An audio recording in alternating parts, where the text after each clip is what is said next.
इकडल्या भागात आलो, खरंच आनंद वाटला. आपलं छोटस गाव पण इतकं सुंदर विहार तयार झालं. आणि बाबासाहेबांच्या जयंतीच्या निमित्तानं आपण सर्व एकत्रित आला.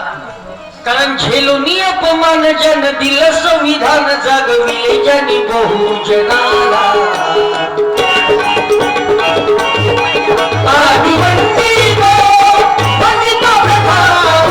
रामदेव महाराज, संत गाडगे बाबा, राष्ट्रसंत तुकडोजी महाराज या तमाम संत महापुरुषाचा विचार पोहोचवण्याकरता आजचा आपला प्रबोधनाचा कार्यक्रम आहे. थोडा भोंग्याची आवाज खाली दादा हलकशी कमी करून टाका. भोंगी अंदरच बढी आहे. साऊंड मस्त जोरदार भेटला. क्या बात आहे. एक वेळा टाळी वाजून द्या यायच्या करता. वा क्या बात. काहून तर मा साऊंड बसू नाही. आता तुमच्या समोरच गोळी खाल्ली मी आवाजासाठी. काहून तर रोज 25 मार्च पासून रोज चालू आहे. आणि रोजचं जागरण त्यातल्या त्या सिंगल फेस माणूस हो मी. गड्यावर ताण येऊन राहिला. सुंदर साऊंड सिस्टीम आहे. आवाज वापस का बरं आला त्याचं कारण मला जगदीश भाऊच्या घरी चहा प्यायला भेटला आज. त्यांच्या वडिलांचं नाव आहे जय भीम. त्या बात आणि माणूसही जोरदार आहे म्हणून गळा परत आला. नाही तर आज साऊंड सिस्टीम इतकी सुंदर आहे. मी आता तेलंगणामध्ये कार्यक्रमाला गेलो होतो मावशी. मागच्या महिन्यात मार्च महिन्यात माझा तेलंगणामध्ये कार्यक्रम झाला. तिकडं त्यांनी बॉक्स कमी लावतात आणि भोंगीच खूप लावतात. काहून तर पब्लिक माप येते. 4-5 हजार लोक कार्यक्रम ऐकायला आले आणि साऊंड वाल्यानं 20-25 भोंगे लावले. आणि त्याला ते मशीन मध्ये ते ऑपरेटिंग काही जमी नाही. आम्ही हॅलो म्हणलं का लोकांना मेलो ऐकू जाईल. धाकानं लोक ये, धाकानं लोक नाही. बरं आले तर आले लोक. पब्लिक आली. माणसंही लय. माणसं आपल्यासारखे नाही तिकडे. म्हणजे माणसं आपल्यासारखेच होते पण आपल्यासारखे शर्ट पॅन्ट वाले नाही.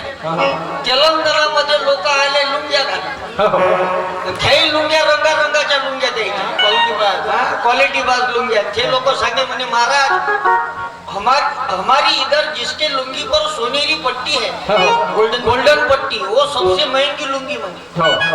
मग मी त्याच्या त्या पट्ट्याच पाहू. हे लुंग्या घालून आले लोक. मस्त पब्लिक आली कार्यक्रमात. अर्धा पाऊण तास कार्यक्रम चालला ना. अर्ध्या पाऊण तासानं जे वारा धुवून सुटली का नाही. आणि मग का पाहता लुंगीवाल्याची मजा.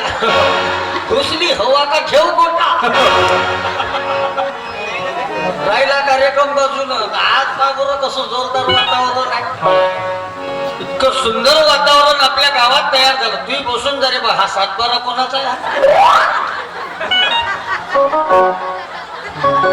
उभ्यानं शूटिंग घेऊन राहिले. लेकरं आले का आनंद वाटतो. आणि मी मनोरंजनातून हा विचार मांडत राहतो. कारण जास्त प्रबोधन केलं तर लोक बसत नाही.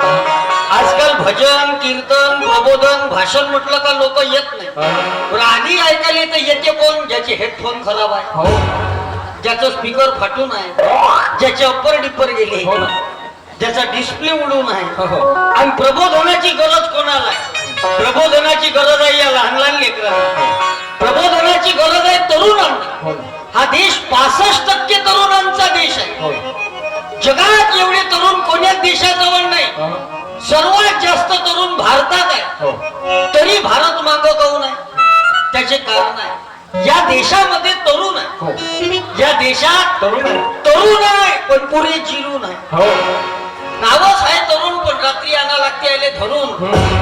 कोण तर राहते पॅक मारून. पिऊ पिऊ याच्या आतड्या गेल्या सोडून नाव ठेवलं तरुण. हे जिरून असणारे तरुण कोण्या कामाचे? आम्हाला तरुण पाहिजे छत्रपती शिवाजी राजासारखे. 18 पगड जातीला एकत्रित करून स्वराज्याची निर्मिती करणारा माझा राजा. आम्हाला तरुण पाहिजे भगवान बिरसा मुंडांसारखे. जे बिरसा मुंडा 25 वर्ष जगले पण अन्यायाच्या विरोधात लढले. गुलगुलान केलं की क्रांती करून देशासाठी दिलं बलिदान. बिरसा मुंडा नाव त्यांची. बिरसा मुंडा नाव.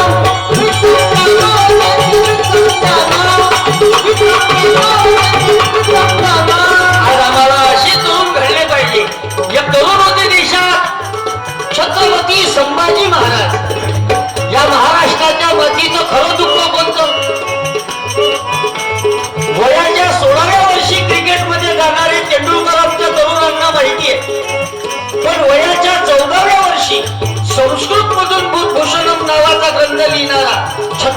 संभाजी महाराज आमच्या तरुणांनी वाचला नाही हे आमचं खरं दुःख आहे. आम्ही वाचत नाही म्हणून मागं राहिलो. आज बाबासाहेबाच्या या जयंतीतून, महात्मा फुलेंच्या या जयंतीतून आम्हाला संकल्प करायचा आहे का आम्ही या जयंतीच्या निमित्तानं एक तरी पुस्तक बाबासाहेबाचं वाचू, एक तरी पुस्तक महात्मा फुलेंचं वाचू. कारण वाचाल तर वाचाल, नाही तर भंगार मध्ये जाऊन फेकाल. ज्याच्या घरी नसल पुस्तकाचं कपाट त्याचं घर होईल भुई सपाट. बाबासाहेबांनी वयाच्या 40व्या वर्षी